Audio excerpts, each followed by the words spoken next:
All right, so in this one, now it's time to actually make a post create serializer as well as a post create view. Now, making multiple serializers is not necessary. You don't actually have to go that route. The reason we're doing it is to show you different methods on what you actually can do, not necessarily what you absolutely have to do. But the can do part is really kind of important to just structuring your data and making it simple and clean. So one of the things that you may have noticed is the slug field being involved with the post list serializer as well as the post detail serializer, and also when we created this data. So what I want to do now is create a new one called post create serializer, and I'm going to reorganize these here a little bit for alphabetical, and we're going to do post create serializer. And I'm going to get rid of the slug. I'm also going to get rid of the ID. And with this one, we are going to import it into our views. So in here, we're going to import post create serializer. And I'm going to put this into a tuple just so it's a little bit cleaner and definitely easier to read. All right, so now we're going to make a post create view, post create API view, and it's going to inherit from the API view, create API view, and we want to actually import this as well. And if we weren't sure about what it was actually called, of course, we'd go to the Django REST framework for generic views, and we see it's called create API view. All right, so now that we've got that, let's go ahead and change our serializer function in the post create view. And I no longer need a lookup field there.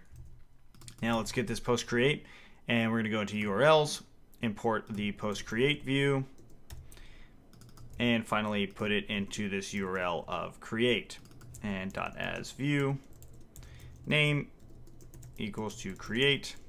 There we go. And we're going to go back into our URLs, refresh. Let's make sure the server's running. And create. And now what we see here is title, content, publish. So if we selected a date, let's go ahead and just select a random date. And new title. And new item. Hit post. New title, new item, so on and so forth. No errors came up, right? No validation errors, no server errors, nothing like that. Created, it was all good. Go back into post list, and what we see here is we've got that slug. So this actually allowed us to create the slug based off of the post save function that we created a while ago, right? So create slug, pre-save function, and we actually created the slug before it was saved. So the Django REST framework definitely still works with everything that's going on with Django, and that's a really good example of something like that, and a really good example of why we would use a different serializer for our create function. Now, this also should be true for create and update. So the serializer should be really the create update serializer, and we go back into our views, and we're going to change it to the create update serializer, and then post update, we also want to do that as well.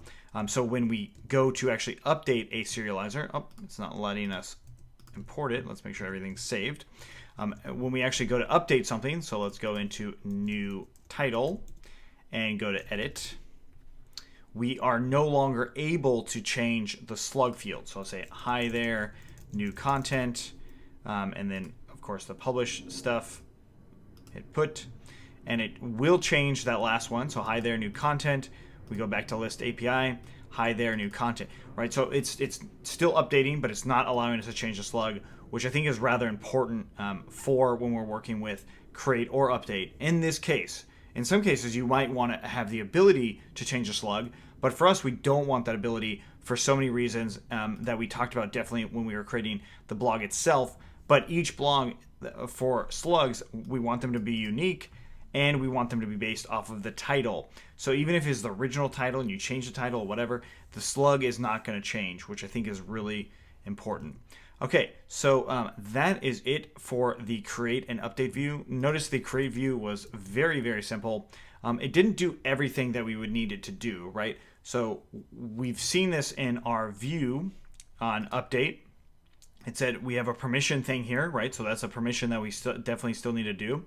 And the update view doesn't have anything to do about the request user as the post itself, but the create view, if we go back in there, we see that instance.user equals to request.user. So that means that once it's saved, that it is the requested user. So this means that we're going to have to deal with some permissions as well as some validation and additional things that we'll need to do in the future.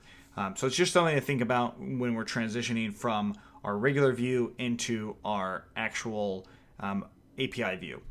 Thanks for watching, and we'll see you in the next one.